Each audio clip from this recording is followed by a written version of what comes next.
My wife is a beautiful CEO. Kabanata 146. Pagkaraan ng isang araw, sa wakas ay dumating noong Miyerkules, at ubili si Yang Chen sa isang business trip. Nang mag-almusal ako sa umaga, nagsalita si Lin Ruaxi ng ilang salita, ngunit ito ay walang iba kundi isang pag-amin sa trabaho pagkatapos noon. Tungkol naman sa, mas maganda, at, I wish you success, hindi pa rin masabi ng babaeng ito.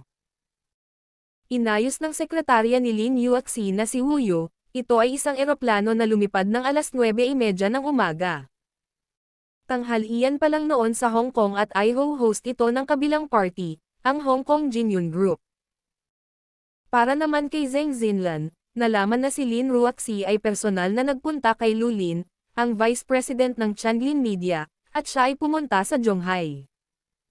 Tulad ni Lin Ruaxi, matapos maghintay sa pagtatapos ng investigasyon, pumunta ang Jinyun Group sa Zhonghai. Pagpirma ng kontrata. Sikat din ito ay unconditional trust. Ang pagbabagong ito ay medyo ikinairita ni Yang Chen, at ang scholar na sapatos ng mga bata ay halatang nag-iisa. Saan naghihintay si Lin Ruaxi, saan siya nananatili, huwag magdala ng ganyang dula. Hindi ito katulad ng leather candy. Ngunit hindi si Yang Chen ang pangulo, at hindi rin siya matapang na sabihin kay Lin Ruaxi na kailangan niyang gumawa ng pansamantalang desisyon na huwag pumunta. Kung hindi, ang dalawang nanlalamig na mata at shockwave ng dalaga ay talagang makakapatay ng mga tao, kaya kailangan nilang pumunta sa anit. Ang ilang mga tao ay nagsasabi na ang lalaking ito na hindi natatakot sa kanyang asawa sa mundo. Tanging ang lalaking nagmamahal sa kanyang asawa, iniisip ni Yang Chen na ito ay lubos na natatakot sa ginhawa ng kanyang asawa at mga lalaki. Pagkatapos ay parada ang kotse sa parking lot ng airport, nagdrag lamang si Yang Chen paglalakbay ng isang maliit na malita, hanggang sa lobby ng bansa. Napakaganda ng transparency. Sa maliwanag na bulwagan ng airport hall, madaling natagpuan ni Yang Chen si Mo Chani na dumating na. Isang light pink na sweater. Isang puting maliit na suit jacket. Isang blue-white voile skirt sa ilalim. Isang puting high-heeled na sandal sa ilalim ng mga payat na binti, ang mahabang buhok na nalaglag hanggang baywang ay ginupit, nakasuot ng isang pares ng light-colored. Malaking frame na salaming pang-araw. Kahit na tinakpan niya ang kalahati ng magandang mukha, kaya niyang tumayo sa rest area at nakakaakit pa rin ng maraming mata ng lalaki. Ilang babae, kailangan mo lang tingnan ang kanyang ugali para makilala ang kanyang kagandahan, kaya naman makikilala ito ni Yang Chen sa isang sulyap. Maaga si Mr. Mo, kumain ka na ba? Si Yang Chen ay sumigaw ng walang anumang nutrisyon at pumunta kay Mo Chani. Sumulyap si Mo Chani sa kanya. Hindi maganda ang hiwa ng tubig sa ilalim ng salaming pang-araw. Kalmado niyang ibinaba ang ulo at hindi sumagot. Nakahinga ng maluwag si Yang Chen. Tila medyo malamig lang si Mo Chani sa kanyang sarili. Ayaw niyang i-target ang sarili niya. Gusto niyang sumama. Oras na para pumunta sa Hong Kong para pag-usapan ang tungkol sa negosyo. I can't mess up my business because of my personal feelings. Hindi si Mo Chani. Estilo ng. Sa oras na ito, sa hindi mahalata na sulok, lumapit ako sa isang nasa katanghaliang gulang na lalaki na may medyo makapal na figure. Masaya siyang ngumiti na parang Maitreya Buddha. Nakasuot siya ng light gray na suit at red tie. Iniabot niya ang isang kamay kay Yang Chen. Ito si Mr. Yang, ako si Lu Tao ng Changlin Media, naghihintay ng mahabang panahon. Nakipagkamay lang si Yang Chen. Hindi ako eroplano, wait for me to do. Nais din ni Lu Tao na magsabi ng ilang salita ng pagiging magalang. Hindi ito hinarang ni Yang Chen. Si Mr. Yang ay isang mabilis na nagsasalita, kung gayon hindi ko ito maiset. Umaasa ako na ang lahat ay magiging masaya na pag-usapan ang tungkol sa pakikipagtulungan sa Hong Kong sa pagkakataong ito. Tumingin si Mo Chani sa paligid at kumunat ang noo, ngunit walang sinabi. Nagdala rin si Lu Tao ng isang batang babaeng katulong. Mukhang general. Maaaring baywang at manipis na puweten, dahil medyo matagal bago makapasok sa waiting room, Umamin ang dalawang tao na umalis at pumunta sa ibang lugar, kung ano ang gagawin, alam nila mismo. Nang pareho silang lumayo, biglang sinabi ni Mo Chani kay Yang Chen. Hindi mo dapat masyadong kausapin si Lu Tao.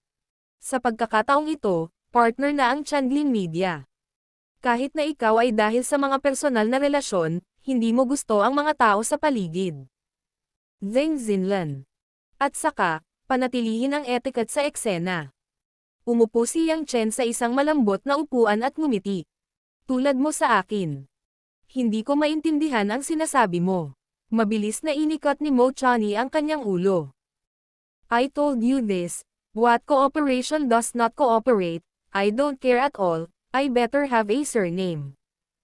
Ngunit may pakialam ang ibang tao. Ang pagtutulungang ito ay may kaugnayan sa kinabukasan ng ating Yulei, Changlin, at Hong Kong Jinyun Group sa bansa, at maging sa mundo. Hindi nasisiyahang sabi ni Mo Chani. Tumango si Yang Chen. Oo. Alam mo. Alam ko rin na mas maraming alam si Zheng Xinlan. Kaya kahit na ang mga personal na hinaing natin ay hayaan tayong gawin ang pagtanggi sa isa't isa. Ang daan patungo sa pangkalahatang sitwasyon ay naismento na, hindi dahil sa ating mga gusto at hindi gusto. Ano nagbago? Na-confront ko na ang apelyido, pero wala akong kinalaman. Kung magalang ako sa mga tao niya, mararamdaman nilang nanlilin lang ako. Oo, mismo. Hindi nagsalita si Mo Chani, iniisip ang pananaw ni Yang Chen, tila may katuturan ito, ngunit natural na hindi niya ito sasabihin, ngunit kailangang sumigaw at hindi alagaan si Yang Chen.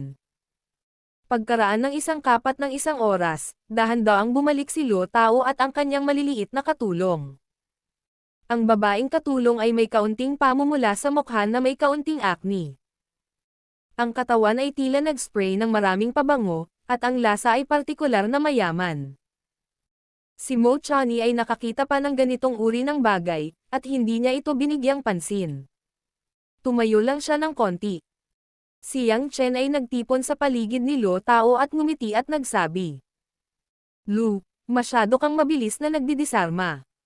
Ang oras para sa paghahanda para sa trabaho at pagtatapos ng trabaho ay tinanggal. Mayroon bang pagkakaiba sa pagitan ng oras na pumutok ka sa mga bala ng makina? Baril. Si Lu Tao ay nasugatan sa sakit. Ang kanyang mukha ay kumislap ng kaunti, hindi kasiya siya. Ngunit sa loob ng maraming taon, ang dagat ng negosyo at mga pagtaas at pagbaba ay ginamit ang tunay na kulay ng nakangiting mukha na tigre. At bago ang paglalakbay, si Zheng Xinlan ay pumasa, huwag may pangkalahatang kaalaman sa lalaking ito na nagngangalang Yang Chen, kaya agad na sinabi ni Haha. Kung saan ang isang kabataang tulad ni Mr. Yang ay napakalakas, matanda, hindi pwede. May isang pangungusap na hindi nagsasalita ng ilang sandali. Matapos marinig ng apat na tao ang broadcast, nagsimula silang pumasok sa security check at pumasok sa waiting room. Matapos maghintay ng kalahating oras, nagsimulang sumakay sa eroplano ang apat na tao. Espesyal ding tiningnan ni Yang Chen ang numero ng upuan ni Mo Chani, at ipinost niya ito kasama niya, kaya matamis siyang ngumiti sa babae, natagpuan din ito ni Mo Chani, kumagat sa kagat. Mga labi, walang masabi. Kung tutuusin, ito ay isang business trip ng isang malaking kumpanya. Business class ang mga binili na tiket kaya hindi pumila ang apat na tao sa pagdaan ng business class boarding. Sa sandaling lumakad ako sa pintuan ng cabin ng sasakyang panghimpapawid. Tumayo ako sa tapat ng bordado na asol at puting mga guhit, at ang ganap na flight attendant ay magalang na nakayuko, na nagsasabing, maligayang pagdating, ng mahina. Nakinig si Yang Chen sa boses na ito na medyo pamilyar, lumapit at tumingin ng malapitan, at biglang tumigil doon at hindi makapaniwala.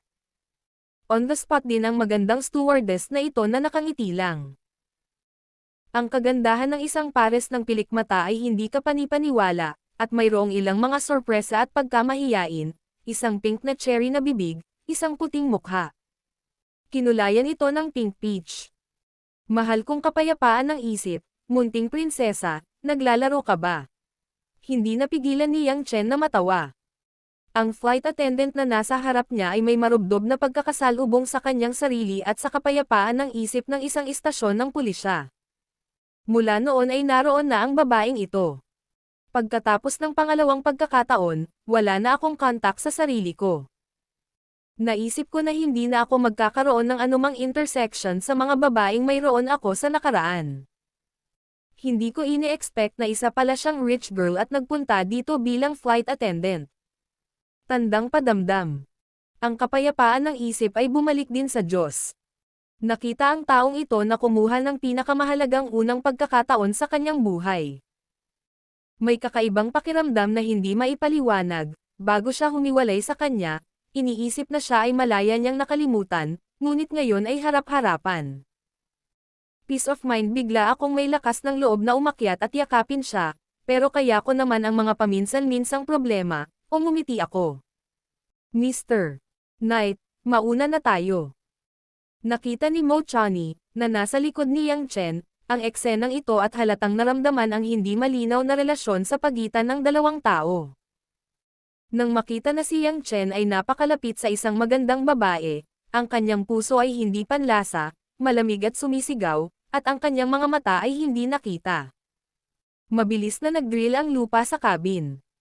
Si Lo Tao at ang kanyang munting sekretarya ay hindi masyadong nag-isip. Marahil sa kanilang pananaw, lahat ng lalaki at babae ay posible. Katahimikan ng isip na nakikita ang pagiging kakaiba ni Mo Chani, hindi ko maiwasang mapangiti kay Yang Chen.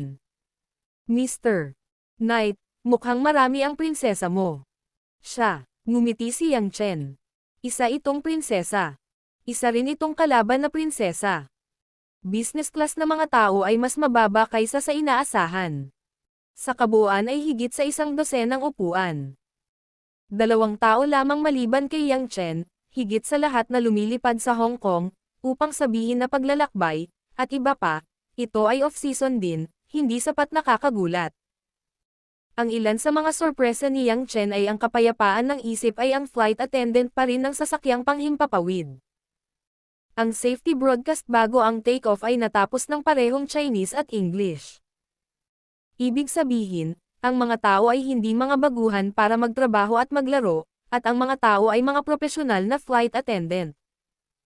Kalahating oras matapos ang nakakainip na paghihintay, tuluyang lumipad ang eroplano at dumiretso sa langit. Nang malaman niya na ang mga bisita sa business class ay wala pang kalahati. Napakasaya ni Mo Chani na inilipat ang kanyang upuan sa pinakasulok na sulok mula sa Yang Chen, na nilinaw na hindi ito aalagaan ni Yang Chen. Si Lo Tao at ang kanyang maliit na sekretarya ay nakaupo sa isa pang tagong sulok. Hinalikan nila ako at ako. Maya't maya ay gumawa din sila ng maliliit na galaw sa ilalim na naging sanhi ng pamumula ng mukha ng katulong. Ito ay talagang mapagmahal. Masikip.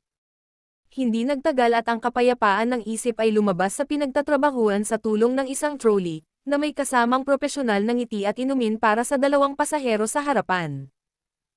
Nang makarating siya sa posisyon ni Mo Chani, si Mo Chani ay napakalamig at may isang basong tubig. Pumikit siya at nagsimulang matulog doon. Agad na nakipagkamay si Lo Tao at ayaw ng kahit ano. Ipinagpatuloy niya ang pakikipag-usap sa kanyang Xiaomi. Mapayapang lumakad papunta kay Yang Chen, binabalangkas pa rin ang kailangan ni Yang Chen. Hindi nagsalita si Yang Chen. Patuloy na tumitingin sa itaas at pababa sa kapayapaan ng isip na nakabalot sa mga uniforme ng flight attendant. Ang isip ay lumitaw sa hotel sa gabi ng alon, mayroong isang espesyal na uri ng nagniningas na salpok, ang mga katotohanan ay nagpapakita na ang uniforme ay napaka-tempting. Ang lobo, huwag mo akong titigan ng ganito, kailangan ko pang magtrabaho. Panatag at namumula, pabulong. Ngumiti si Yang Chen at inabot at hinawakan ang isang puting malambot na kamay. Ang trabaho mo ay hindi magsilbi sa mga pasahero. Hindi ko kailangan ng inumin ngayon, kailangan kita, ano ang dapat kong gawin? Ang kapayapaan ng isip ay nabasag ng mainit na kamay, at ang puso ay parang USA. Ito ay kasing sensitive niya. Pagkatapos ng unang kabaliwan, natikman ko muna ang ecstasy. Sa pagkakataong ito ay pinipigilan ko ang aking panloob na pagnanasa, bagaman kaya kong kontrolin ang aking sarili ng maayos. Ngunit sa sandaling ito, biglang lumitaw si Yang Chen, at ang kanyang puso ay hindi na nabalisa. Isang pares ng matubig na mata sa talukap. Ilang ipis, huminahon, huminga, tulad ng isang bulong, bumulong ng ilang salita sa tainga ni Yang Chen, agad na namula at tumakas upang hilahin ang cart upang itago pabalik sa trabaho sa pagitan. Nakahinga ng maluwag si Yang Chen, at si Rao ay dumaan sa isang daang laban. Narinig niya ang mga salita ng munting diwata, at hindi niya napigil ang malunok ang kanyang lalamunan at natuwa. Pagkatapos ng 15 minuto ng paghihirap, sa wakas ay nagsimula ang eroplano sa isang alon ng mataas na daloy ng hangin. Ang mga ilaw ng seatbelt sa loob ng sasakyang panghimpapawid ay lumiwanag. Ang voice broadcast upang hayaan ang mga pasahero na bumalik sa upuan, ikabit ang mga seatbelt at huwag gumalaw sa paligid. Bahagyang ngumiti si Yang Chen, kinalas ang sariling seatbelt, tahimik na tumayo, at tahimik na binuksan ang kurtina sa likod ng business class at pumasok. Si Mo Chani, na maling sumisigaw, ay narinig ang tunog at tahimik na nakita ang eksenang ito sa kanyang mga mata. Siya flash ng isang smack ng hinala, ngunit hindi sinabi kahit ano, at pagkatapos ay ipinikit ang kanyang mga mata. Upang makatipid ng espasyo sa sasakyang panghimpapawid. Ang mga palikuran ng sasakyang panghimpapawid ay karaniwang hindi lalaki, maliban kung ito ay isang espesyal na idinisenyong marangyang sasakyang panghimpapawid. Sa sandaling ito, pinahahalagahan ni Yang Chen ang disenyo ng palikuran sa eroplanong ito, dahil sa ganitong paraan, hindi niya kailangang masanay na pumasok sa Navy toilet. Special time kasi yun para gumalaw yung aircraft kaya syempre walang ginamit sa toilet. Matapos mabilis na dumausda si Yang Chen sa silid, nilock niya ang banyo. Sa loob ng 1 minuto, ang toilet man ay tinawag ng mga tao sa labas. Hoy! Oh! Hoy! Pagkatapos ng 3 mabagal na beats, bubuksan ni Yang Chen ang maan. Ang maselang katawan ng light blue sea uniform ay parang isang grupo ng nagliliyab, malambot na cotton candy, na agad na bumukas sa mga bisig ni Yang Chen. Ang maliit na toilet space sa eroplano ay maaari lamang tumanggap ng 5 o 6 na tao at tumayo ng sabay. Sa sandaling ito, sabay na ibinuka ng 2 tao ang kanilang katawan at siksikan din sila. Matapos ay lock muli ni Yang Chen ang palikuran. Niyakap niya ang malambot na baywang ng kanyang kamay gamit ang isang kamay. At ang kabilang kamay ay hinawakan ito sa kanyang ting-ikot na tan, at pinisil ng malakas ang ilan sa mga ito, na naging dahilan para mahirap pigilan ang kapayapaan. Nang isip, gumawa ng ilang ingay. Hoy! Basta, nakakasakit ng tao. Ang ganitong uri ng tamis sa buto ay sapat na upang mabaliw ang mga lalaki. Si Yang Chen Zhangko Ien nabubuhay sa kagandahan ng halimuyak. Ang kapayapaan ng isip ay agad na nagsimulang tumugon ng masigasig. Bagaman ang dalawa ay mayroon lamang isang gabi ng pagtatagal.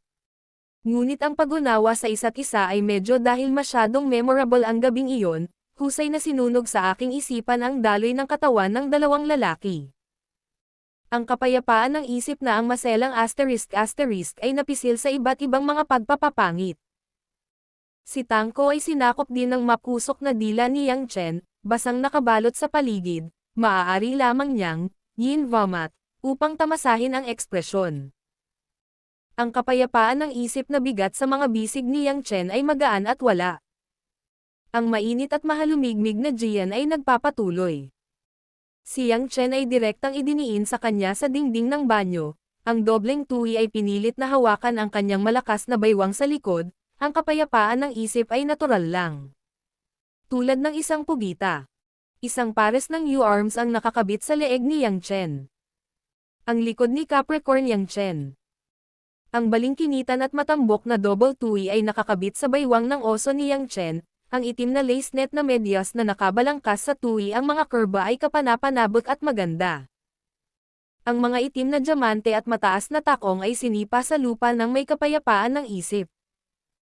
At ang 2 pulbos na nakabalot sa itim na ay pinilipit, na nagpapakita kung gaano kahigpit ang kanilang mga may-ari sa sandaling ito. Hindi nagtagal, binuksan ng kamay ni Yang Chen ang kapayapaan ng uniforme ng stewardess, at hinayla ang kwelyo sa gilid. Matapos tanggalin ang butones ng 3 puting kamisete sa loob. Ang wanyu mula sa naka-emboss na talukbong ng violet se. Peace of mind ong bago ang manyeb na balat ay naalis ng mga lilang seyong damit, ang malakas na epekto sa paningin ay naging dahilan ng pagkahilo ni Yang Chen. Ang hirap isipin, isa ka lang regalo mula sa lumikha. Inabot ni Yang Chen at pinaginhawa ang kanyang puso. Sa kanyang kamay, ang malambot na ro ay naipit sa iba't ibang mga hugis, ngunit ang pinkness nito ay naging dahilan upang hindi makayanan ni Yang Chen. Gumamit ng puwersa, parang gumagamit ng kaunting puwersa, kukurutin ito. Narinig ko ang papuri ng pulang kalungkutan ng gwapong lalaki, at lumilipad ang kapayapaan ng isip, ngunit ang mga mata na puno ng tubig ay mas mapagmahal. Nagustuhan ko ang magiliw na paghaplos ni Bangsap Yang Chen kay Nung para makahinga siya, at sa wakas ay hindi ko maiwasang magsama-sama. Chen kung agat sa hikaw ni Yang Chen, dumura ng mainit at mahalumigmig na aroma, gusto kita matapang, maglakas loob ka ba? Natatakot ako na hindi mo matitiis. Ilabas mo ang iyong pike, knight. Napangiti ang kapayapaan ng isip, biglang ibinaba sa ilalim, at mahigpit na hinawakan si Yang Chen na matagal ng mataas na anggulo. Sa ilalim ng tulad ng isang provocation, Yang Chen maaari pa ring tiisin, ang sulok ng bibig wanyu out ng isang ngiti, biglang ang presyon sa pader, maluwag na bukas sa lupa. Ang kapayapaan ng isip at mga paa ay umupo sa lupa. Pinaghihinalaan ko na si Yang Chen ang ibig sabihin nito, tingnan mo lang na mabilis na itinaas ni Yang Chen Fei ang ***** sa ilalim niya, at inilabas ang loob nito. Ang horror weapon, na biglang sumulpot sa harap ng aking mga mata ay nakaramdam ng awkward sa puso ko. Tumangala ako at malungkot na tumingin kay Yang Chen. Bilang isang taong nanood ng maraming pelikula, tiyak na alam niya na kapag pinindot ng isang lalaki ang naivete tao sa ibaba, ginagamit niya ang kanyang bibig. Ang kahulugan ng bagay na ito. Masyadong malaki, wala akong karanasan, hindi. Huwag mong subukang malaman. Pagkatapos nito, bahagyang idiniin ni Yang Chen ang ulo ng taong naivete. Ang araw sa string ng kapayapaan ng isip ay kailangang ipikit ang kanyang mga mata. At kusang binuksan ang pula at basang bangsap na hindi nasiyahan sa paggamot na ito ng higit sa kalahating taon. Yang si Chen Shushuang ay lumaki sa isang hininga. Kahit na ang pamamaraan ng kapayapaan ng isip ay hindi pamilyar.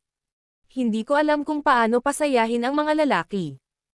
Ngunit hanggat tinitingnan ko ang uniforme ng stewardess, at ang magandang mukha ng makeup, naiisip ko ang isang taong gumagawa ng serbisyong ito para sa kanyang sarili, sa aking puso lamang. Ang pakiramdam ng tagumpay ay mas malaki kaysa sa katawan. Makalipas ang 10 minuto, mabilis na huminga ang kapayapaan ng isip, at ang mga luha ay puno ng mga hinaing. Nalungkot din si Yang Chen. Dinampot ng mga taong naivete. Gumanti sa paghalik sa kanya. At idiniin siya sa dingding. Hinayla ang palda ng unipormeng pangkapayapaan mula sa likod. Wanyu palabas sa pinakamisteryosong piraso ng bangsap kapayapaan ng isip at inaabangan ang sarado ang lupa, at bahagyang nakataas ang likurang tan. Ipinakita ang kurbada ng likod ng mga extreme people. Bagaman ang nakakahiyang poster na ito ay ang unang pagkakataon, ibinaba niya ang lahat ng mga pagpigil at naramdaman na siya ay napakasaksak.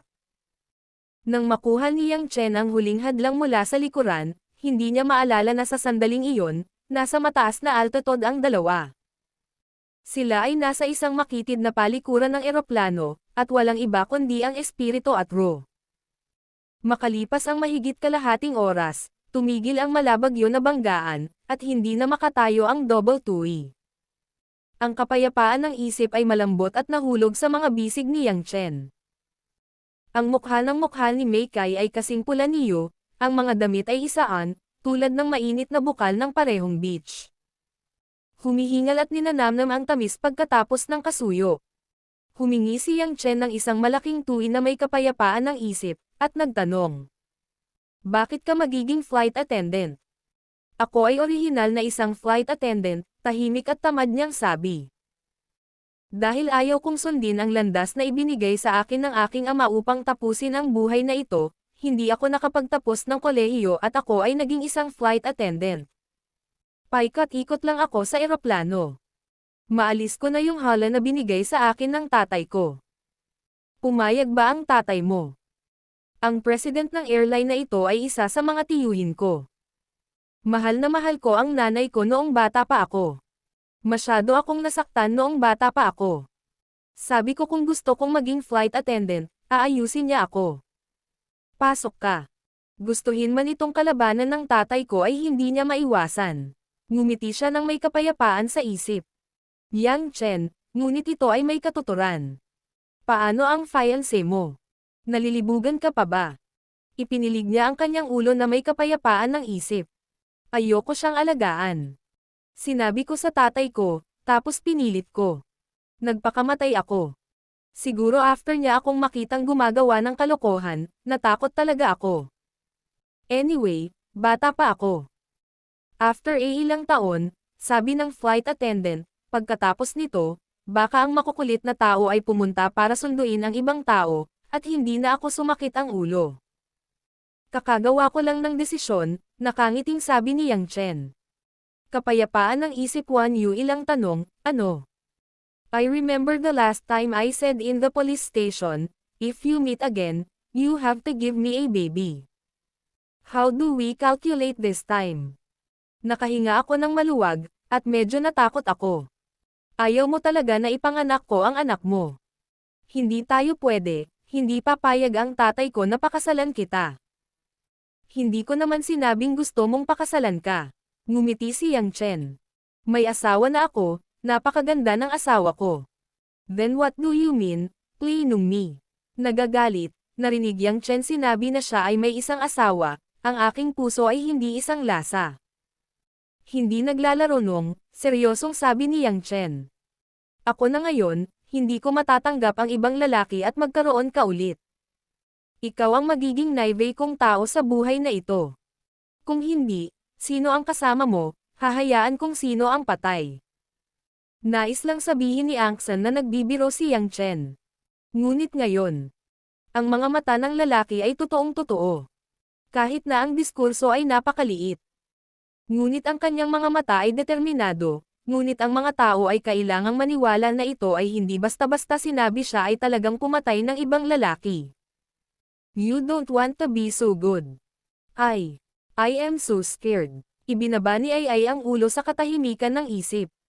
Hinalikan siya ni Yang Chen sa noo at ngumiti. Walang dapat ikatakot, hindi kita kakainin, ipahayag mo lang ang iyong karapatan na mapabilang. Paano mo nagagawang masungit at bawian ako ng buhay, reklamo ni Anzin.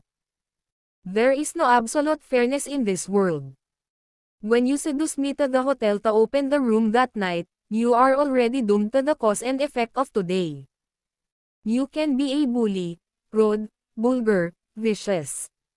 Man, I don't care, but I can assure you that every words I say is true. I like you, so I want you to be my naive. Kung nagdududa ka sa kakayahan ko, I don't mind killing other men around you to prove lahat, maging ang iyong ama. Sinabi ni Yang Chen na ito ay napakapurol, ngunit ang kabaliwan na nilalaman nito ay napakalalim na ang kapayapaan ng isip ay naantig. Pagkaraan ng mahabang panahon, napabuntong hininga ang kapayapaan ng isip, ikaw na masama, ano ang nagustuhan mo sa akin? Tulad ng isang tao, walang dahilan, ayoko sa isang tao, lahat ay magiging dahilan. Sa mga mata ng kapayapaan ng pag-iisip, may kaunting lasing nami, ngumingiti at nagsasabing. Nakipag-usap ka ba sa bawat naive tao? No, you are not necessarily my favorite naive person, but you are the first naive person who wants me to say this, prangkang sabi ni Yang Chen. Kung ako ang naging naive tao mo, nakatadhana bang maging manliligaw sa buhay ni Yin? Kung hindi ka takutol, maaari kang umupo at makipag-usap sa kanya at uminom ng tsaa kasama ang aking asawa. Wala akong pakialam, tingnan mo lang ang iyong kakayahan, natatawang sabi ni Yang Chen. Ang kapayapaan ng isip ay iniunat ang malambot na palad sa mukha ni Yang Chen mo.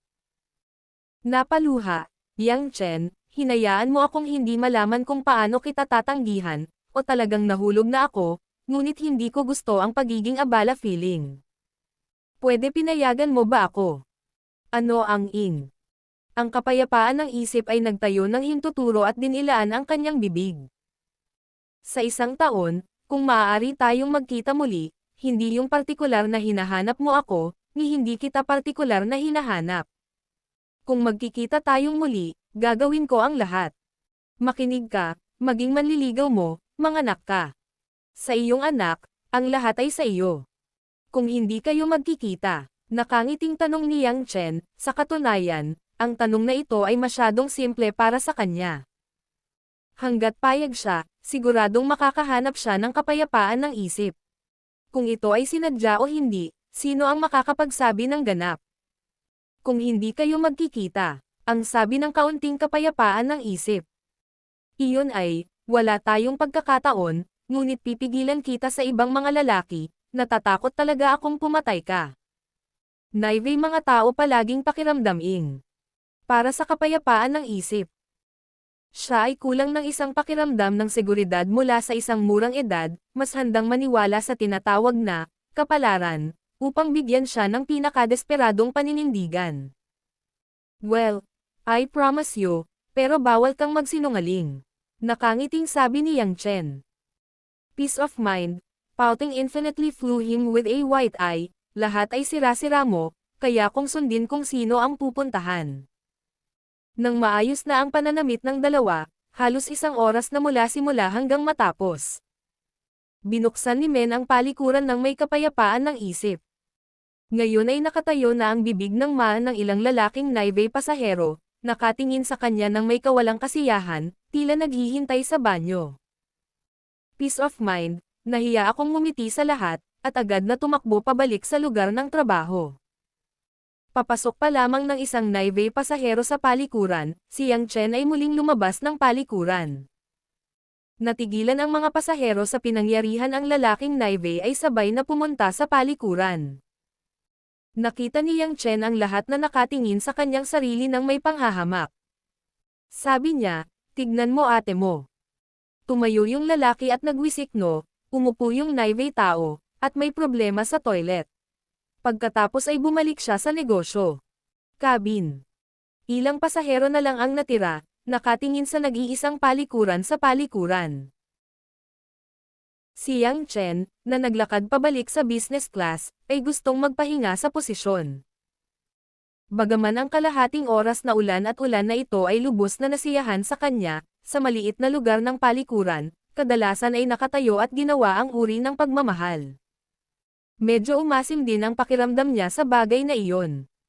Sa sandaling ito, 2 malamig na mata ang bumungad sa kanya mula sa isang sulok.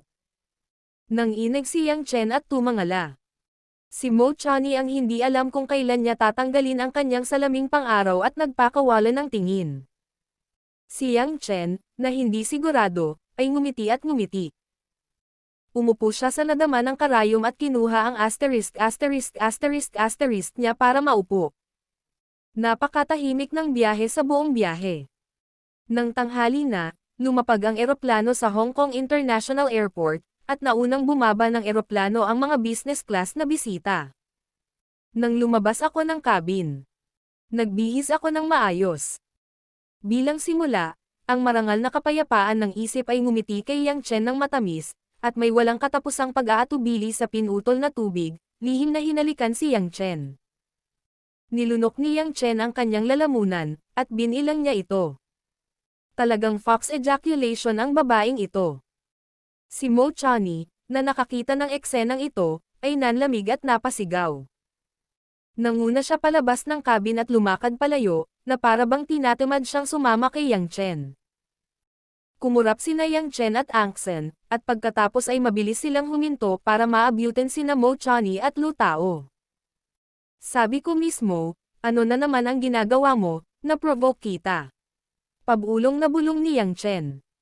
Paulit-ulit nang inisya ni Mo Chani, ang sarap ng mga flight attendant. Hindi nagtago si Yang Chen, paano mo nalaman? Nakita siya ni Mo Chani kaya tahasang umamin, ngunit ito ay isang mapait, ang lalaking ito ay masyadong nakakahiya, paano ko malalaman? Kapag lahat ay naka-seatbelt, pumunta ka sa banyo, ang flight attendant ay pumupunta din sa banyo, ito tumatagal ng 1 oras para bumalik ang 2 tao. Tanga ka ba? Nang makita ang hitsura ng kahihiyan at galit ni Mo Chani, ang isip ni Yang Chen ay kumislap at ngumiti. Ang ating ministro Mo ay hindi nagseselos.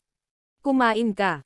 Nagseselos. Si Mo Chani ay isang magandang mukha, at mabilis na nilinaw, kumakain ako ng iyong suka, hindi ka gaanong madamdamin. Naaawa lang ako kay Roxy, magsuot ng walang hiyang asterisk asawa, napakahirap para sa kanya na makasama ang isang tulad mo.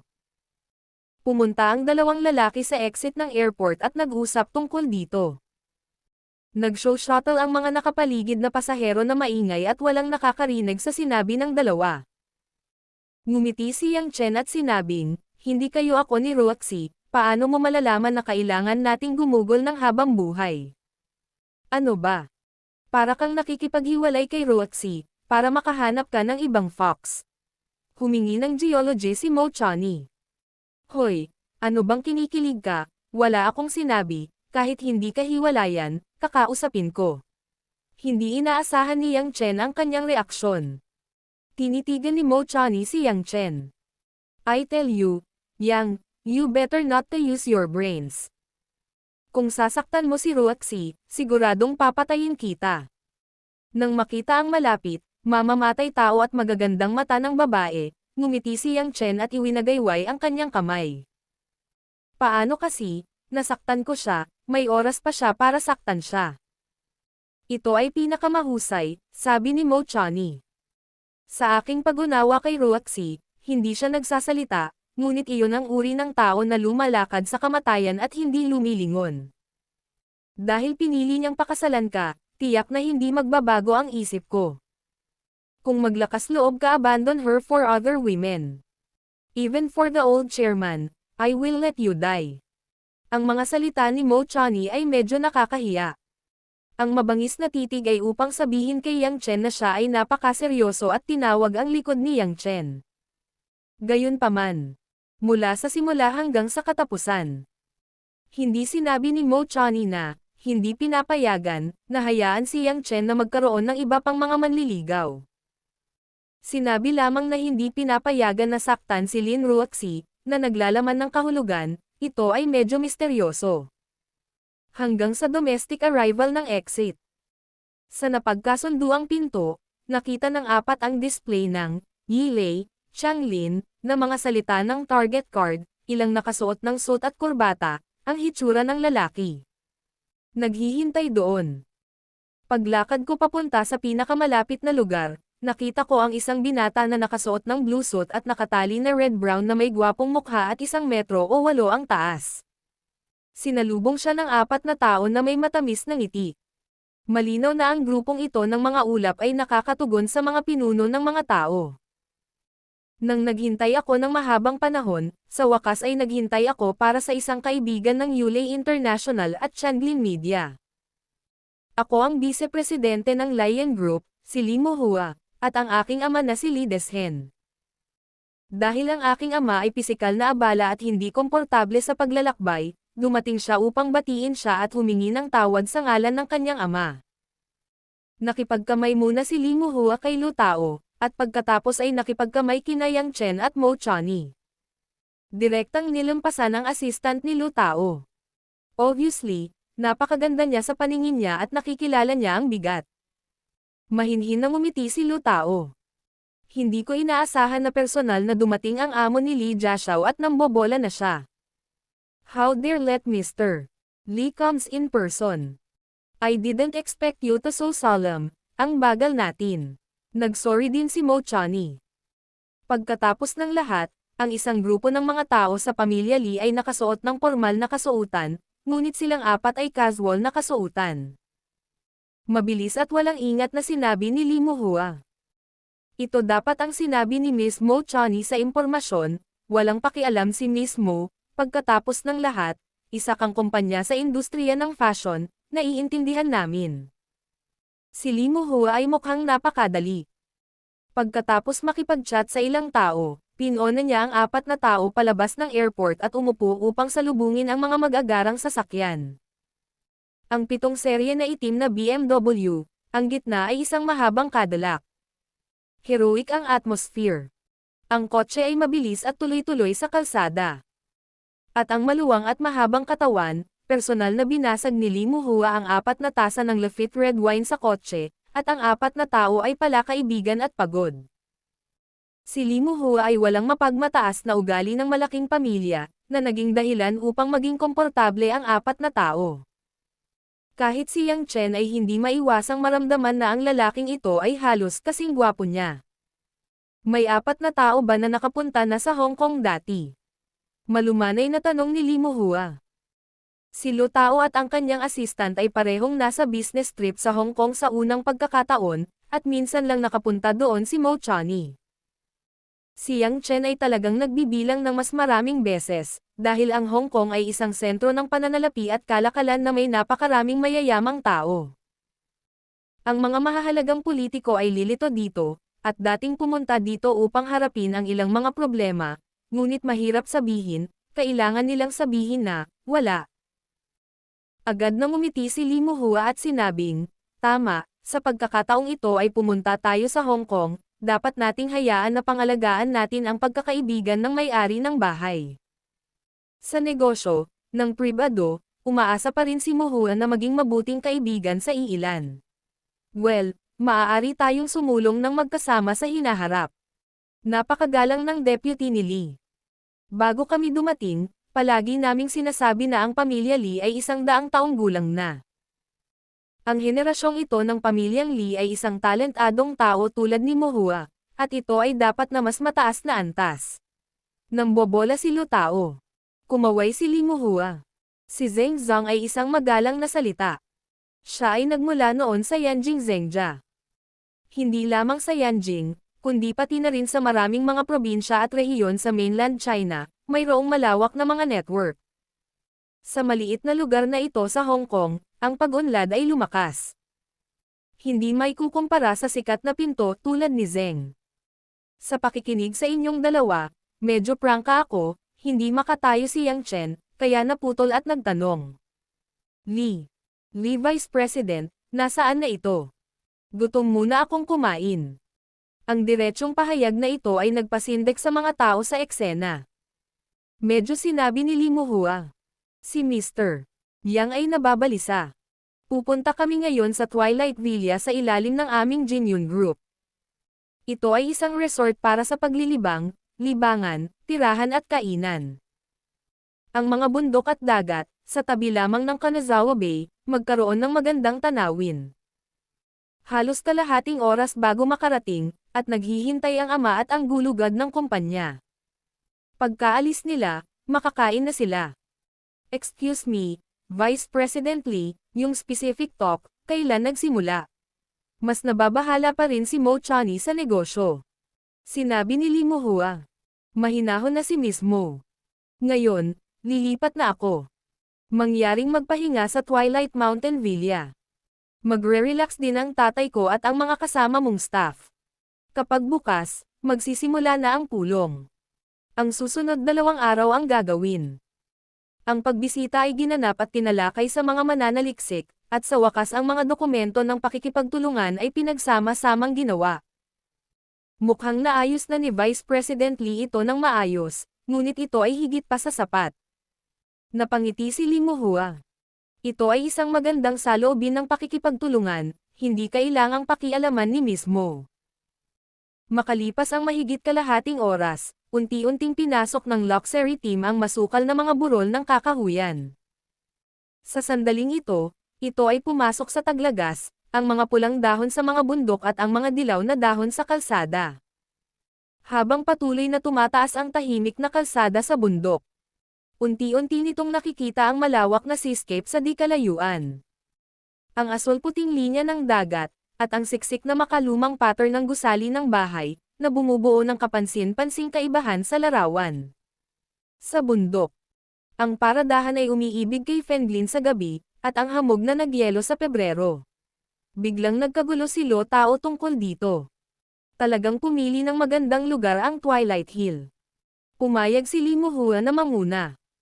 Oo, ito ang kalahating pusong pagsisikap ng ama. Kung nagustuhan ito ni Lu, maaari mong ipasa ang oras na ito. Bumalik ka mamaya, tinatanggap ito ng ating pamilyang Lee. Kahit alam kong magalang ako, hinayaan ko pa ring ngumiti si Lu Tao. Pagdating ko sa Twilight Villa, nagkaroon ako ng kaunting hapon, at nakita ko ang malalawak at chic na orange red at white tone na mga gusali. Ang perpektong kombinasyon ng vintage oriental style at modernong western style ay ginawa ang buong gusali na katangi tangi at praktikal. Ang eleganteng pagtatanim ay gumagawa ng buong leisure villa na nahahati sa iba't ibang mga blok sa pamamagitan ng kaaya-aya. At ang siyam na singsing na tulay sa artificial na lawa, mapanlikhang hayaan ang mga bisita na makapasok sa loob ng villa mula sa lawa. Sa maraming villa, nakita ng mga tagapaglingkod ng pamilyang Lee ang pagpasok ng pangkat at agad nilang ibinaba ang gawain. Sinundan ng apat si Lee Muhua, nagkwentuhan hanggang sa loob ng villa, at pumasok sa loob, at nalaman na ang pangunahing bahagi ng villa na ito ay parang 5-star hotel. Halika sa tradisyonal na Chinese style na dining room. May ilang parol na nakatuldok sa kisame, at ang maliit na balkonaheng disenyo ng mga ibon at bulaklak ay nagpapaganda at eleganteng tingnan ang kahon. Sa ngayon, sa kahon, 4 o 5 nasa katanghaliang gulang na lalaki na nakasuot ng pormal na kasuotan ang nakaupo at nagbubulungan tungkol sa tsaa. Nakaupo sa pangunahing posisyon ang isang lalaking nakaabo na chicken neckline shirt na may bahagyang kulay abo na buhok. Ngunit tila hindi siya komportable sa kanyang mga binti at paa, nakaupo sa isang wheelchair. Ang lalaki ay mukhang simple, ngunit nang makita niya si Lee Muhua na may 4 na tao na pumapasok sa pinto, nagpakita siya ng isang ngiti ng kaginhawaan. Oh, the distinguished guests are finally here. Deshen has a long way to meet and forgive me. Si Lee ay magalang at maaaring hayaan si Lee Gongzi na sunduin tayo, at siya ay mambabola. Sasabihin ni Lu Tao ang eksena, at agad na tumawa at kumuha ng isa pang pangungusap. Matapos batiin ng ilang tao ang mga pinuno ng Jinyun Group na naroroon, sabay silang umupo at naging maayos ang kapaligiran. Kahit na ang lahat ay nag-isip tungkol sa maraming intriga, natural na mapanatili ang pinakamahusay na relasyon. Si Lee De ay pamilyar dito, at si Lee Muhua, na nakaupo sa tabi niya, ay tumingin. Tinanggaw ni Lee Muhua ang kanyang ulo at ipinalakpak ang kanyang mga kamay. Ang waiter na medyo tumingin sa pinto ay nagsabi, "Let's serve." Ang kahusayan ng waiter ay napakataas din, at lahat ng uri ng mga katangi tanging pagkaing inihanda ay isa-isa. Ang isang table person, maliban kay Yang Chen, ay isang business person na tumatakbo sa business field at nakaranas ng hindi mabilang na tao habang umiinom at kumakain. Agad na uminit ang merkado para sa iba't ibang fashion media sa China at Hong Kong. Sa kalagitnaan, biglang pumasok ang isang babaeng pinangalanan sa isang restaurant manager at bamulong ng ilang salita sa tenga ni Lee Deshen. Matigas ang kamay ni Lee Deshen na may hawak ng chopsticks, at pagkatapos ay hinampos niya ang chopstick sa mesa at hinampos ito. Walang dahilan. Si Lee Deshen, na kalmado lang at relaxed, ay nakipag-usap sa lahat at biglang nagalit, at lahat ng tao sa silid ay nagulat. Hindi nagtagal, ilang executive ng Jinyun Group ang nagtanong kung ano ang nangyari sa matandang chairman. Si Lee Deshen ay hindi nasisiyahan at hindi nagsalita, at si Lee Muhua sa paligid niya ay sumimangot at tila may iniisip. Sa pagkakataong ito, biglang bumangga sa pinto ng kahon ang isang lalaking nakasuot ng bulaklak na sando, lasing ang mukha, at sumigaw ng kung ano-ano ang bibig, at inusok at amoy ang alak. Ang hitsura ng lalaki ay halos kapareho ng kay Lee Muhua. Ang figure ay bahagyang mas maikli. Mukhang hindi naman siya lasing. Ang istasyon ay hindi matatag. Napatakbo na lang siya sa box at biglang bumagsak sa lupa. Dama po ang kanyang mga paa sa lupa at gumapang sa takong ni Lee Deshen. Niyakap ko ang binti ni Lee Deshen at napaluha. Ang eksenang ito ay nagpapamukha sa lahat. Kung tutusin, obvious naman na ito ang family affairs ng pamilya ni Lee. Kahit sino pa ang lalaking ito, Sapat na ang ganitong hakbang para ipahiya si Lideshen. Gap bagay. Hindi masyadong maganda ang katawan ni Lideshen. Sa oras na ito, ang kanyang galit ay sumibol at ang kanyang mukha ay naging isang hindi natural na kulay ng atay ng baboy. Dahil sa abala ng kanyang mga binti at paa, diretsyong tinulak ng kanyang kamay ang ulo ng binata. Itinulak ang binata sa lupa, ngunit hindi ito nagising. Umiyak pa rin siya at yamakap sa hita ni Lideshen, pero mas lalo pang umiyak. Wow! Dad! Napaka-bitter ng buhay ko. Ayaw ni Tina sa akin. Tumakbo si Tina kasama ng ibang lalaki. Wow! Ang ilang mga tao sa Jinyon Group na naruroon ay natural na nakakaalam ng pagkakakilanlan ng taong ito. Naunawaan ng 4 na tao ni Yang Chen na isa pa itong anak ni Lideshen. Nawala ang mukha ni Lideshen sa harap ng lahat, at lalo siyang nagalit. Gayunpaman, ang hayop na ito ay hindi na isang klima. Isa rin siyang biological na anak. Hindi niya masabi na kinaladkad at nawala ang bodyguard. Kinailangan niyang tiisin ang galit at sinabi sa lahat ng nasa eksena. Nahihiya ako, malaki na ako. Ang anak ko, si Mo Cheng, ay hindi nagtuturo ng maayos mula pa noong bata ako. Hindi ako nagnenegosyo buong araw mahaba. Wala rin akong magawa, at nagtawanan ang lahat. Walang pakialam ang chairman. Mahirap ang karanasan ng pamilya. Sa tingin ko baka masaktan din ng husto ang malaking anak, bigla na lang tumakbo dito para umiyak sa chairman. Ang isang senior ay nag-aatubili na umaliw sa pangungusap. Sa oras na ito, tumayo si Li Muhua at pinuntahan ang kanyang kapatid na si Li Mokheng. Sinubukan niyang buhatin siya. Kuya, anong sabi mo, huwag mong hawakan ng ganito ang papa mo, may mga bisita. Tumalikod si Li Mokheng at niyakap ang hita ni Li Muhua. Kuya, I am so bitter. I want to give her what I want. Bakit niya ako gustong iwan? Oh, kuya, huwag ka nang umiyak. May sasabihin ka, tutulungan kitang humanap ng paraan para maging mabuti. Si Li Muhua ay naging isang kapatid sa pangkalahatan, puno ng mga paakit at walang magawa na pinapayapa si Li Mokheng. Si Li Mokheng, gayunpaman, sa pangkalahatan ay walang pakialam sa mga bata, at patuloy na sumisigaw ng, ayaw sa akin ni Dina, hayaan akong pumunta sa impyerno, at iba pang mga lasing na kalokohan.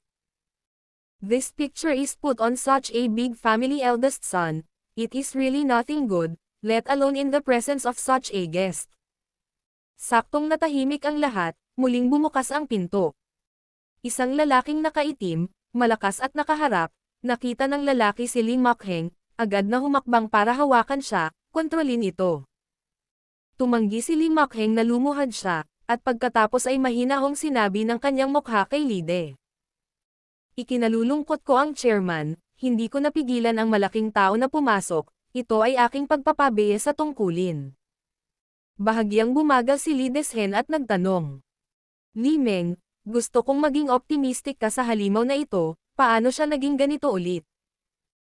Pinili ni reporting chairman, Miss Tina, ang anak ni Earl Scott ng United Kingdom, na bumalik sa United Kingdom pagkatapos niyang magkolehiyo, kaya sinira niya ang relasyon nila ni Dagongzi. Uminom si Dagongzi ng nakakainip na alak sa buong gabi at naging ganito na ngayon, walang ekspresyong sagot ni Li Meng. Para sa isang malaking kabayo sa karagatan, kailan siya itatapon? Ilang beses na umubo si Lide, hinayaan si Li Muhua sa gilid na kinakabahan at komportableng lumapit. Nang makita ang nag-aalalang mga mata ni Li Muhua, bahagyang naaliw si Lideshen. Kumaway siya kay Li Meng. Ibalik mo ang batang ito sa kanyang silid, huwag mo itong iwan dito. Bigyan mo ako ng utak para magising at sabihin, kung maglakas loob kang uminom para sa mga babae. Magwala ka, isasara ko siya ng 3 buwan. Oo, ang chairman ng board, ang lakas ni Li Meng. Nabigong makawala si Li Mokheng sa pagkakataong ito, habang sumisigaw at pilit na kinakaladkad palabas. Tumingin si Lideshen sa pinto at tumingin sa mga Diyos. Nanlumo siya at nakangiting tumingin sa kanya. Sinabi niya, hayaan ang lahat na matakot. Ang pinakamalaking panghihinayang sa aking buhay ay ang hindi ko naturuan ang panganay na anak na ito. Ngunit sa kabutihang palad ang pangalawang anak na lalaki, si Mohua, ay maaaring kunin ang aking klase, at ito ay medyo nakakalungkot para sa akin. Narinig kong sinabi ni Lee Deshen na ilang executive ng Jinyun Group ang agad na kumuha ng larawan kung paano mahusay na gumanap si Lee Mohua sa kumpanya. Maging si Lo Tao, na isang panauhin, ay sumunod ng ilang salita. Ang papuri ni Lee Mohua ay nasa langit lamang, at ang mundo ay mahirap hanapin. Tignan mo yan. Si Lee Mohua ay pinuri sa harap ng lahat, at hindi siya masyadong masaya. Ang ilang euphemistically ay nagsabi kay Lee Deshen. Ama, sa palagay ko ang aking kapatid na lalaki ay hindi masama sa kanyang puso, ngunit hindi niya talaga naunawaan ang mabuting hangarin ng kanyang ama, at mauunawaan niya ito mamaya. Naturally. Babaguhin ko ang aking masasamang espiritu at gagawin ang aking makakaya para sa kumpanya. Dapat bigyan siya ng aking ama ng ilang pagkakataon. Hoy, malamig na sinabi ni Lide. Bigyan mo siya ng pagkakataon. Hindi ba't binigyan ko siya ng pagkakataon, at ang proyektong nagpapahintulot sa kanya na makilahok sa pamumuhunan 3 taon na ang nakakaraan ay magulo. Kung hindi ako personal na nakialam, hindi ako sigurado kung magkano. Alam ko ang kagubatan ng wine cellar sa buong araw, bigyan ang isang babae ng isang sampal sa mukha, kung ano ang hinaharap. Kapatid ka niya, may ginawa na siya sa kapatid mo simula pagkabata. Pero, wala lang. Sobrang pinahahalagahan kita, dapat hindi mo ako binaygo. Tama si Lee Deshen. Si Lee Mohua ay walang magawa at walang pagpipilian kundi ang tumigil sa pagsasalita. Si Yang Chen ay may hawak na piraso ng karne ng ahas at kumagat habang sumisigaw. Habang pinapanood ang komedya ng pamilya ni Lee, ang kanyang mga mata ay kumislap ng kaunting pagdududa, at ito ay panandalian. Pagkatapos ng piging, mananatili ang grupo ng Jinyun Group sa Twilight Mountain Villa. Pagkatapos ng lahat, ito ay isang lugar para sa paglilibang at libangan. May iba pang lugar na mahal ang mga opisyal. Ang mga mayayamang mga ngalakal ay hindi aktibo sa villa. Magsaya habang hinahanap ang iyong paboritong libangan. Unang dumating si Yang Chen at ang iba pang 4 sa marangyang silid na inayos para sa kanyang sarili. Sina Yang Chen at Mo Chani ay natulog sa iisang tao, at sila ay magkatabi, at si Lo Tao at ang kanyang katulong ay pareho, ngunit kinuha ng katulong ang susi ng silid. Pagkatapos noon, inilagay ko na lamang ang aking bagahe sa kwarto ni Lo Tao, at ayoko nang malaman ito. Bilang taong namamahala sa panig ng Jinyun ng mga pag-uusap, si Lee Mohua ay napakabait na naghihintay para sa 4 na tumira. At pagkatapos ay nagsimulang pangunahan ang 4 na tao na gumala-gala sa Twilight Villa, na ipinakilala ang iba't ibang mga pasilidad sa libangan sa villa, mainit. Mga bukal, mga sauna. May mga pangkalahatang bagay tulad ng fitness, tea ceremony, at maging ang Budokan. Sa likod ng villa, may mga paikot-ikot na road racing track para sa mga sasakyang hindi pinapayagang magmaneho sa mga ordinaryong kalsada. Nang dumating ang huling hintuan sa kasino sa Twilight Hills. Madilim na, nag-enjoy na si Lo Tao at ang kanyang mga katulong, naiwan lamang sina Yang Chen at Mo Chani, sumunod kay Lee Mohua upang pumasok sa kasino. Ang bilang ng mga bisita sa kasino ay malinaw na mas mataas kaysa sa ibang mga lugar. Kahit na ang Hong Kong ay hindi mas mahusay kaysa sa Macau, ang kasino ay isa ring mainit na negosyo. Si Yang Chen ay hindi kailanman naging interesado sa pagsusugal. Ang dahilan ay ang pinakamalaking saya ng pagsusugal, ang biglaang pagkamit ng masa ng material, at ang espiritual na epekto na dulot ni Yang Chen, malayo sa iba pang mga bagay na ginawa niya. Ngumiti si Lee Mohua at ipinakilala ang pinagmulan ng kasino, pati na rin ang ilang mga kagiliw-giliw na bagay na nangyayari dito. Binati rin niya ang mga kakilala sa ilang shopping mall at parang napaka-easygoing. Nang makarating ang 3 sa lugar ng Mahjong, isang pamilyar na figure ang bumungad sa akin. Nakasuot ng magarbong western-style suit. Si Lee Makheng, na may dalang tabako, ay nakaupo sa isang mesa ng Mahjong at nakikipaglaro ng Mahjong kasama ang ilang nasa katanghaliang gulang na lalaki na may malaking tiyan. Bilang isang bodyguard na dalubhasa sa pag-aalaga sa kanya, nakatayo si Li Meng sa kanyang likuran ng walang ngiti. Tila hindi minamaliit ni Li Muhua ang nakatatandang kapatid na ito tulad ng ibang tao. Pagkakita nito ay agad siyang ngumiti at naglakad pasulong. Kuya, kamusta ang swerte mo? Dahan-daang ibinaling ni Li Makheng ang kanyang ulo at tumingin sa kanyang nakababatang kapatid. He said with a sigh of relief. It's just not bad. Now the cards are stinking and dying. What happened to me? It turned out that you guys are coming. Narinig kong sinabi ni Li Muhua si Li Muhua, at si Mo Chani, na napakasarap ng pakiramdam kay Li Muhua, ay sumimangot. Kapatid mo siya. It is too impolite to say this to him. Nakita ni Li Makheng si Mo Chani, lumiwanag ang kanyang mga mata, at matakon niya itong tiningnan. Miss, apelyido mo, saan ka galing? Magkano overnight? Ikaw.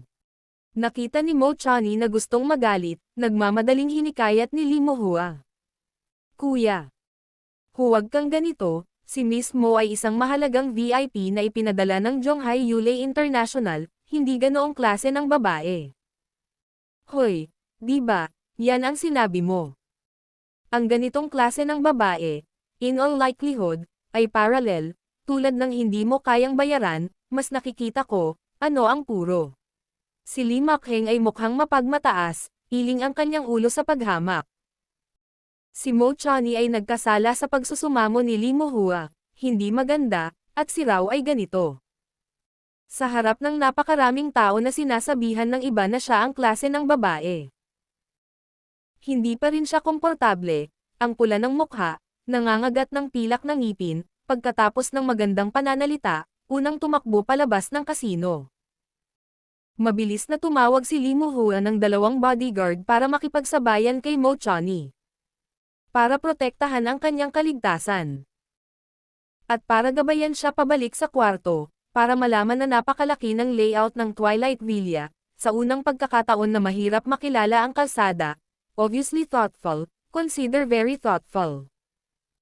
Tahimik na humakbang pasulong si Yang Chen at tinapik ang balikat ni Li Makheng at ngumiti sa kanya. Ano?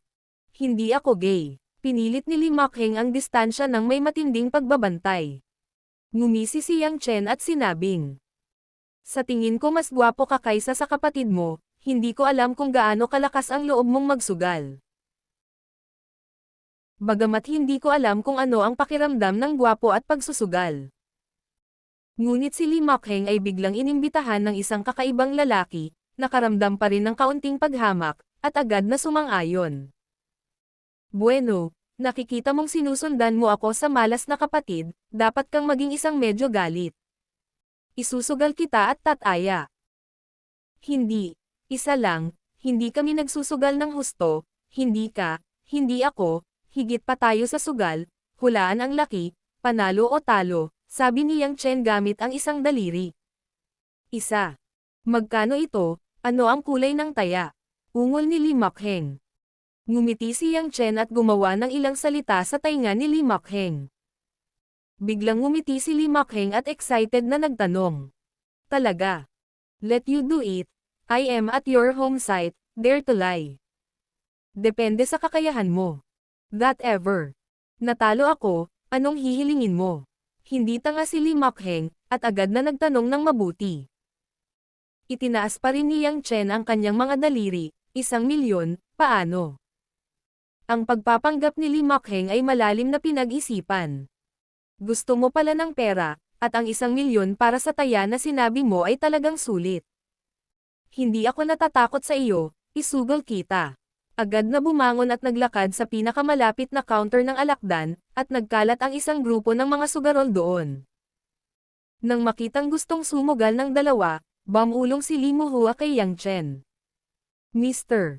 Yang, hindi mo alam kung anong taya ang ginawa mo. Gumawa si Yang Chen ng isang, beep, na aksyon, ang sikreto ay hindi maaaring malik. Hoy! Hoy!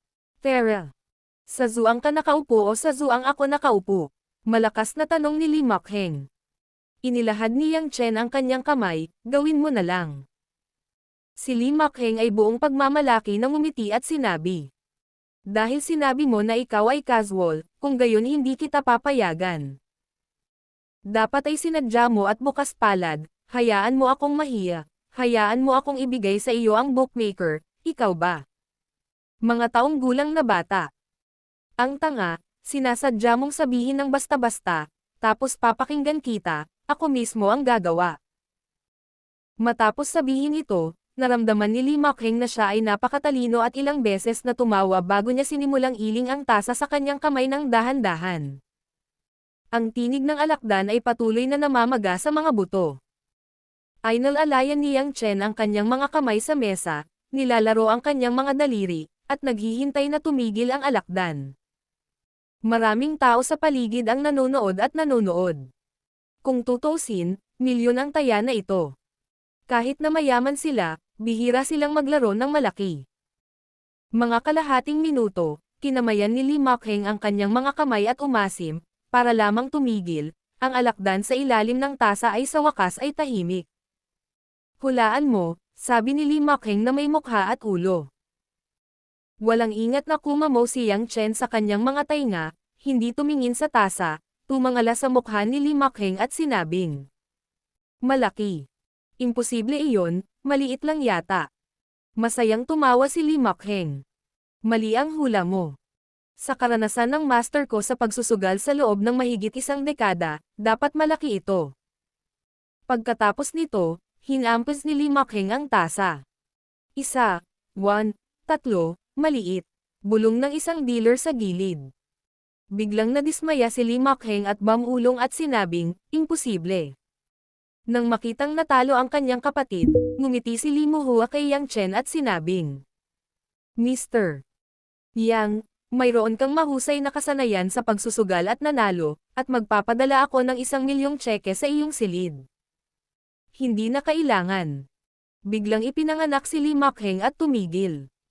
Nawala ko ang pera at ibinigay ko ang tseke, hindi mo kailangan ang masamang pera. Pagkatapos noon, tiningnan niya si Lee Muhua at kinuha ang checkbook sa gilid ni Lee Meng. Kumaway siya ng isang malaking stroke on the spot. 1,000,000 tseke sa bangko ng Huaxia ang ibinigay kay Yang Chen. Malugod na tinanggap si Yang Chen, at kinuha ang mga direktang gamit sa bulsa. Mukhang hindi masyadong maganda ang swerte ni Master Lee. Tatanggapin ko ang taong ito kapag magaling na ako. Pupunta ako ngayong gabi. Si Lee Muhua ay pinaalis agad ni Lee Makheng. Hindi siya nagalit. Matapos pagtawanan ang mga tao, naabutan niya si Yang Chen mula sa likuran at bumulong. Mr. Yang, hayaan mo akong sabihin sa iyo, ano ang taya mo sa aking kapatid? Masyado akong na-curious, bakit biglang handang sumugal ang kapatid ko? Ikaw. Dahan-daang inilabas ni Yang Chen ang usok sa kanyang bulsa at itinapat ito sa kanyang bibig, na nagpapahiwatig na ibibigay ito ni Lee Muhua sa kanyang sarili. Si Lee Muhua ay hindi naiinis. Tuwang-tuwa siya. Nanghiram siya ng lighter sa gilid para bigyang pansin si Yang Chen. Humigop, tumanggo si Yang Chen na may kasiyahan at sinabing, mas maganda ka kaysa sa kapatid mo, dapat talaga maging optimistiko katungkol sa iyo. Purihin ako ni Mr. Yang, ginawa ko lang ang best of the landlord. Kumaway si Lee Muhua. Nagbuga si Yang Chen ng ilang usok, at ngumiti ang kasamaan. Sa katunayan, wala akong sinabing espesyal sa kanya. Sinabi ko lang na kapag nanalo siya, tutulungan ko siyang mastan si Mo Zeni sa kanyang silid. Si Lee Muhua ay mukhang takot at nagmamadaling nagsabi. Mr. Yang, paano mo ito magagawa kay MS? Mo, kung alam ni MS. Mo na lihim mong tinatanggap siya bilang isang taya, makakasakit ito sa iba at masisira ang pagkakaibigan ng mga tao. Tandang padamdam panipi. Hindi ako nananalo dito, ano ang ikinababahala mo? Nakangiting tanong ni Yang Chen. Si Lee Muhua ay may pulang mukha at umubo ng ilang beses. Aniya. Iyon. Nag-aalala lang ako na ang dalawang relasyon ay nasa isang pagkapatas, na hindi nakakatulong sa aming mga susunod na negosasyon. Gayunpaman, tiyak na tutulungan ko si Mr. Yang na ilihim ito. Sana lang ay si Mr. Wala siyang sa hinaharap. Gawin mo ito. Huwag kang mag-alala, hindi ito in the short term, sapat na ang 1,000,000 para magamit ko sandali. Nasiyahan si Yang Chen sa kanyang nararamdaman. Pagbalik ko sa kwarto ko, 12:00 na ng gabi, at mahina ang liwanag sa tahimik na kwarto. Binuksan ni Yang Chen ang TV. Nagpatugtog lang ang satellite TV ng isang French radio station, at isa itong programa sa pagbabasa. Dahil walang pangangailangan sa wika, hindi mapili si Yang Chen, kaya hayaan mo na lang. Papunta sa banyo para buksan ang gripo, balak kong maligo, pero katatapos ko lang magsuot ng damit sa pangitaas at kumatok na ang pinto.